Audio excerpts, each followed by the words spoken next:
So the Green Bay Packers have decided to move on from wide receiver Sammy Watkins. This news just dropped a few minutes ago, put out here by Tom Pelissero, and it states the Packers are releasing wide receiver Sammy Watkins. Per sources, Watkins will go on waivers. So this is a move that really shouldn't be a shock to anyone.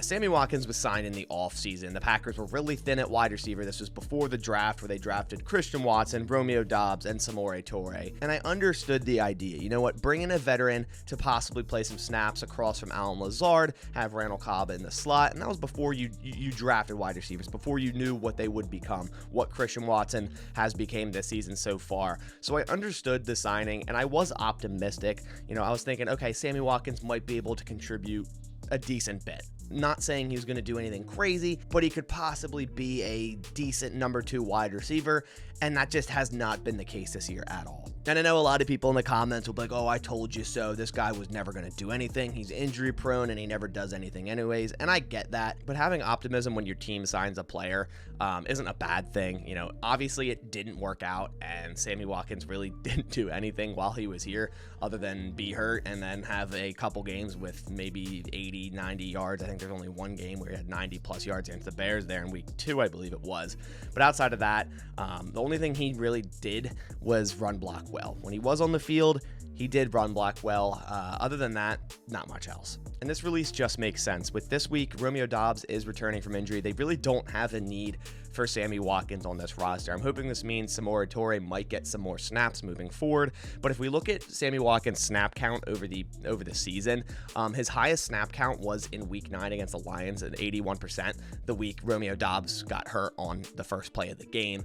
Then afterwards, going forward, when Christian Watson came back and started to have a bigger and bigger role, his snap count dropped every single week. 33% in week 10, 36% in week 11, 8% in week 12, and 11% in week 13. So at that point, Sammy Watkins was really just on the roster to be on the roster. He wasn't contributing on special teams like Samori Toure could, or Romeo Doubs even for that matter. He wasn't doing anything on special teams. He was barely coming in on offense, so releasing him here makes sense. You know, maybe he gets signed to another team, maybe not, but he wasn't doing anything on the Packers, so it really didn't make sense. Someone like Patrick Taylor, likely to take his roster spot, does contribute on special teams. And as for his stats, a very underwhelming season. Through 9 games, he started 3 of them. He was targeted 22 times. He had 13 receptions for 206 yards and 0 touchdowns. And although the season isn't over and he may go to another team and get some yards, this is by far the lowest number for targets, receptions, and yards he's had his entire career. And even looking at PFF, this is the lowest overall grade he's had his entire career as well, with a 61.1.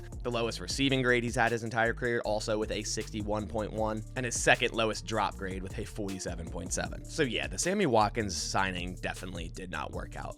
But Romeo Doubs is returning, and Christian Watson is on a hot streak. That's what us Packers fans have to look forward to.